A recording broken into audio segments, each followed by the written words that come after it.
स्थिति आपके समक्ष है। वासुदेव कुटुंबकम एवं सर्वे भवन्तु सुखिनः विचारधारा वाला देश, जहां आज नक्सल समस्या ने गंभीर रूप धारण कर रखा है। प्रश्न उठता है, ये नक्सली है कौन?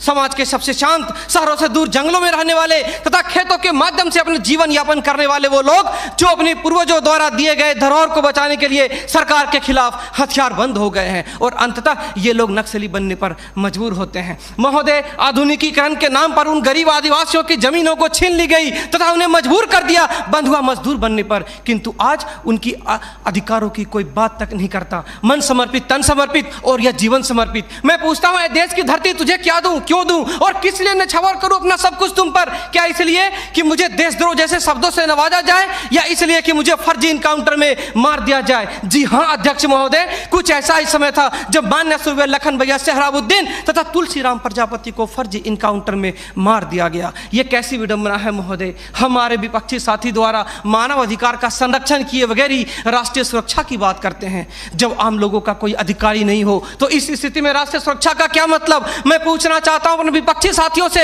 वे किस राष्ट्रीय सुरक्षा की बात करते हैं? पुलिस हिरासत में अत्याचार व मौत, उन्नाव केस, किसानों द्वारा आत्महत्या या बिहार के शेल्टर होम में हुई मासूम बच्चों के साथ दरिंदगी, क्या यह है राष्ट्रीय सुरक्षा? राष्ट्रीय सुरक्षा का अर्थ सिर्फ सीमा की सुरक्षा नहीं बल्कि सीमा के अंदर रह रहे व्यक्तियों की सुरक्षा से भी है। अपने हक को मांगे जाने पर लोगों को नक्सली तथा आतंकवादी करार दिया जाता है तथा यह सुरक्षा देने वाले पुजारी आईपीसी की धारा 124A के तहत गिरफ्तार कर उन्हें देशद्रोह का मुकदमा चलाते हैं, फिर फर्जी इनकाउंटर में भी मार गिराते हैं। जबकि सुनील बत्रा बनाम दिल्ली प्रशासन में माननीय न्यायाधीश ने स्पष्ट किया है कि फर्जी इनकाउंटर हत्या के समान है।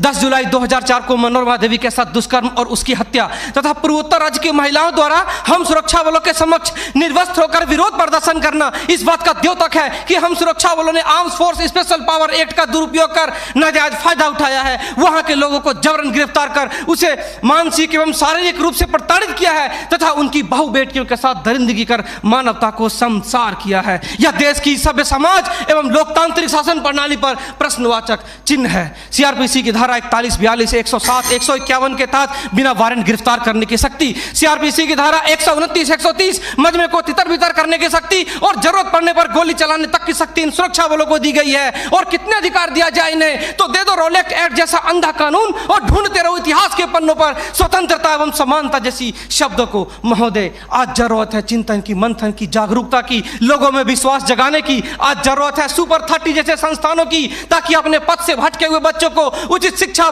भोजन इत्यादि का प्रबंध कराकर उसे विकास के सही मार्ग से जोड़ सके।